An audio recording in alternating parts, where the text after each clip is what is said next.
The secrets of the sun are hidden in how energy travels up through its layers, out into space. The sun's energy starts in its core, a giant fusion engine where hydrogen atoms are turned into helium atoms. The energy produced there moves up through the convection zone to the sun's surface, the photosphere.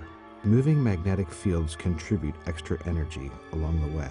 As energy moves outward, the temperature continually drops. This is just as one would expect while moving away from a heat source. Up until that point, everything makes sense in that the hottest part is in the middle and everything gets gradually cooler as we move away. But then something very interesting starts to happen, which is that it starts to get hotter again. This layer, where the temperature mysteriously begins to rise again, is called the chromosphere. It lies in an interface region between the photosphere and the corona, the hottest and outermost region of the sun's atmosphere. Observations from the IRIS mission will help distinguish among numerous theories on how the corona is powered. IRIS will show the solar chromosphere in more detail than has ever been seen before. It will be taking images and spectra of specifically chosen wavelengths of ultraviolet light, and these will be the highest resolution and perhaps more importantly at a more rapid rate than has ever been done before. The interface region is the greatest source of ultraviolet light that impacts the Earth and the space around it.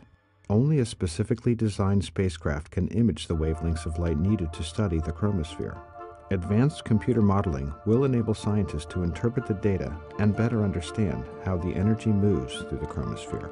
The light from the chromosphere is difficult to interpret because of the complicated interaction that the light has with the matter. It bounces around, if you will, many times before its final bounce towards us. And this means that that interaction between light and matter needs to be modeled in great detail.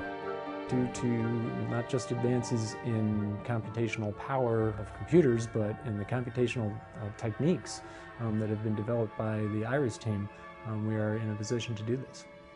It takes only a small fraction of the chromosphere's energy to power the corona. Although the corona is extremely hot, millions of degrees, it's at a low density, so it doesn't actually take a lot of energy to heat it to that temperature. The chromosphere, on the other hand, is a much higher density, albeit lower temperature.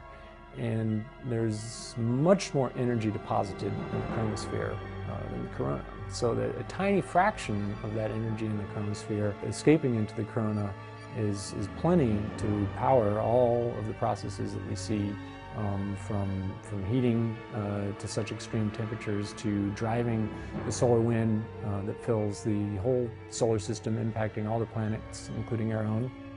We hope to better understand these fascinating and important processes with IRIS.